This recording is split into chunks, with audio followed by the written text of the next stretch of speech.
una ko nakatrabaho sa Bahay Kubo. Sa Bahay Bahay Kubo. Kubo. Diba anak no, doon tayo. Ayaw ng mga lamok. Ayaw na, Ay, ano oh, yun? Ayaw ayaw mga na lamok?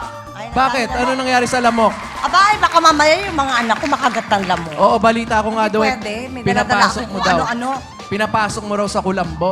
Natural. Pero kung nandun ka, hindi kita papapasok. Ay, syempre. Kasi Doon lang. hindi naman kita anak. Oo nga, doon lang ako sa Doon labas. sa ano, sa pelikula. Sa pelikula, kasi may eksena, kailangan papasukin ko lahat yung mga anak sa kulambo. Eh, hindi ka naman kasama doon, di ba? Oo nga naman. Okay, siyempre, hindi kita mapapapasok Ako sasama nga ako. Doon lang ako sa labas. Iyaan mo na.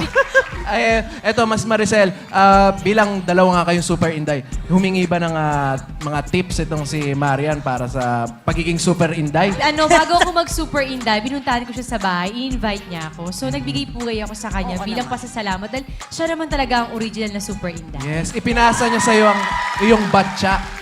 Batya ng Batya. super inday. Batsa, di ba batsa yun? No? Gusto mo ba ibigay ko sa iyo yung batsa? O, pwede rin. Pero sa labas ng kulambo. Baka gusto niya.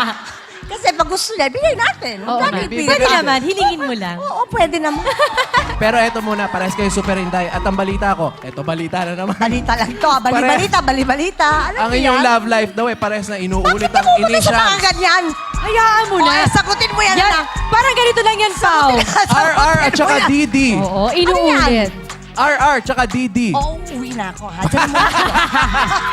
Ay, ano? tsaka Didi. Dito, di ba? Napaka-pass ng pass mo.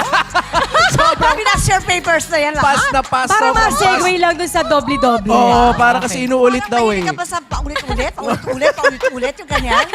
Eto Marian, eto naman. Ano naman ang mga tips na nakuha mo kay Miss Maricel? Madami. Sa sobrang dami, hindi namin mabibigay sa lahat. mahirap, marami. Hindi, si Inay, ang isa lang sinasabi niya sa akin, mahalin ko yung trabaho ko. Ayan. Kung anong meron sa akin na ibinibigay ng Diyos, dapat pahalagahan ko yun. Yun ang At sinasabi i-share niya niya sa sa akin. atin. Ay, wala Tama. akong sinabi yan. Wala ba? Walang ganun. Tsaka siya nagsabi sa akin na may mga tao talagang hindi mo ma-please, pero hayaan mo sila. Yung kagandahan ng katawan nyo, yung kutis nyo. Anong sikreto po niyan? Pinawisan ako bigla. Ano bang sikreto? I always give time for myself. Kaya kahit na, ngayon kasing 36 na ako, so 36? guess Akala nyo ko ako dito, gusto nyo ako mag-walk out? No, I seriously, I always find time para sa sarili ko. Like, meron akong time talaga to exercise. May time ako sa pamilya, may time ako sa Batangas. Pero para maging epektibo yung pagsisilbi ko sa pamilya ko at sa mas malaki kong pamilya sa Batangas, kailangan intindihin ko rin muna yung sarili ko. Tama So I naman. find time to exercise, eat anything but with moderation, mga ganon. Naks, no? Lahat tayo po may superhero sa buhay natin. Nakakatulong ba yung pag-ibig? Kaya lalo kayong gumaganda? Oo naman. Ba't mo tinatanong yan? Alam mo yan. Kunwari ka ba, baby Marian, alam mo yan na malaki ang, at least you glow.